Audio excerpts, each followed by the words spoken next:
funeral for former Pope Benedict XVI will be very similar to a funeral that would be held for a pope who died while reigning in office. There had been some speculation before that the funeral would have to be vastly different because he was no longer pope when he died. But the Vatican has decided that the funeral service will be nearly identical. The prayers will be slightly different, but for the rest of it, it'll be pretty much similar as if he had died while on the throne of St. Peter.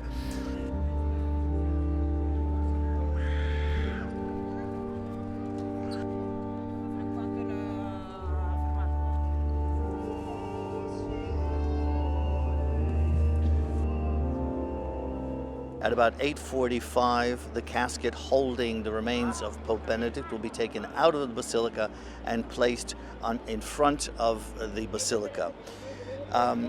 Pope Francis, who will preside at the ceremony, at first will sit in front of the casket facing the crowd, and he will bless it and will say a few words. Afterwards, because he is suffering from a bad knee, he will move over to the side and sit on the left. Then he will read the homily from there. After the funeral mass, which is expected to be attended by maybe 75,000 people, the casket will be brought back into St. Peter's Basilica, and it will be taken down into the crypts where previous popes are buried. That casket, which will be made of cypress wood, will then be put into another casket, which is made of zinc. It will be sealed, and that one will then be put into another casket made of wood. So there will be 3 coffins.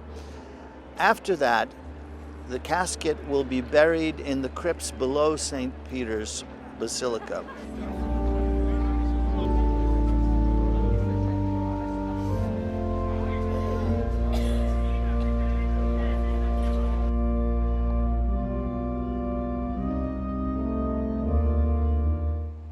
Pope Benedict, before he died, asked that he be buried in the same spot where Pope John Paul II was first buried in 2005, which is the year that he died.